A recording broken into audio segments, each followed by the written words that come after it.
In 1968, the Beatles released an extraordinary double album simply called The Beatles, although it's now known as the White Album. It was a bizarre, experimental album that contained everything from John Lennon's insane Stockhausen-esque sound collage, Revolution No. 9, to some of Paul McCartney's sweetest ballads.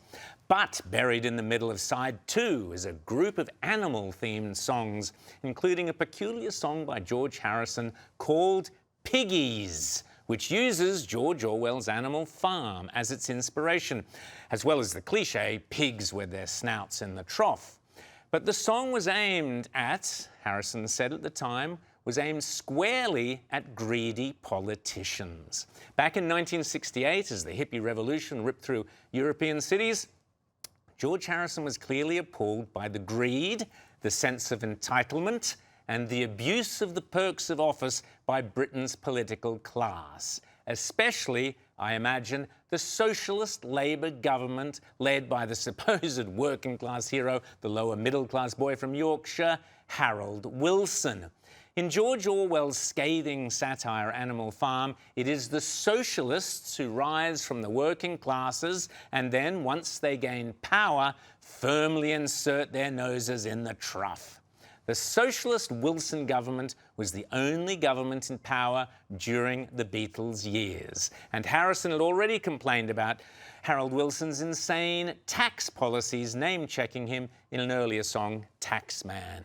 So it's hard to think Harrison had anyone else other than Labour's champagne socialists in mind when he sang, "Have you seen the bigger piggies in their starched white shirts?" And then in another verse, "You can see them out for dinner with their piggy wives."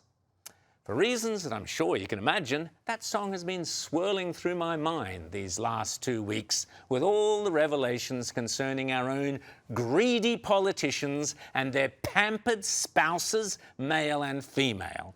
It seems George Harrison could have written his song as a theme tune for the Albanese government, and indeed the current Parliament.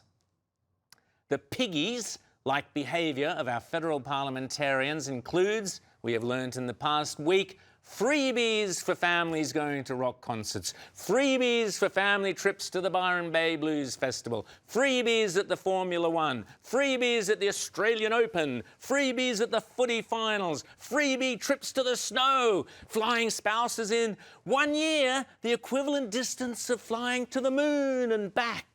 Over $1 million spent in just 1 year on so-called family reunions, plus an extremely disturbing number of incidents where spouses who are also, lobbyists, and yes, there's more than one, got to travel on the public dime up the pointy end, despite the apparent conflicts of interest. And then there were all those lavish meals on the taxpayer from Paris and New York and who knows where else. All of which, we are informed repeatedly, is clearly within the guidelines.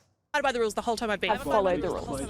Follow the rules is to follow the rules, always continue to follow them. I have followed the rules, followed the guidelines so far. Put simply, if the eye-watering amounts of money being spent on politicians' perks, because that's what they are, forget all the self-serving self-justifications about allowing single mums to work in Parliament and all that codswallop, they are perks of the job. If these vast sums of money and unbelievable entitlements are within the guidelines, then the guidelines are a sick and obscene joke. A rort even. Or more likely, poorly and lazily formatted by Canberra's useless public servants. We, the Australian taxpayers, are $1 trillion in debt. That's $1 trillion, a share of which is on your credit card, and more importantly, will be on your kids' credit cards and your grandkids' credit cards and their kids' credit cards, on and on. To put it in context, when John Howard left office less than 20 years ago, not only did we have no debt on our shared credit card, we were in the black. Less than 20 years ago. Now these lazy, self-indulgent, self-entitled, useless and often repellent politicians, and I include all sides of politics in that comment, have racked up $1 trillion worth of debt on you. This Parliament has only one job, and that is to drastically reduce that debt, because that debt is crippling our national security, crippling our future prosperity, and dramatically driving down the living standards and lifestyles of all Australians, but especially poorer and lower class Australians. It is obscene, it is disgusting, and it is shameful. From the day the first fleet landed at Sydney Cove, every single Australian, including every single Indigenous Australian, has been able to offer the next generations a better standard of living, better health, and a clearer path to individual prosperity than any generation before, but no longer. Now, thanks to the stupidity, recklessness, ideology, and greed of our political classes, Australians cannot be sure whether they will even maintain, let alone increase, their own wealth and living standards.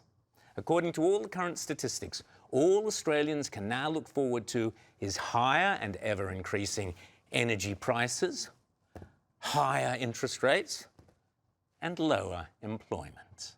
And the only class of person shielded from this economic pain, the politicians themselves. It is high time Australians demanded smaller government, far, far, far fewer perks for those politicians, and a government committed to drastically reducing the waste of government.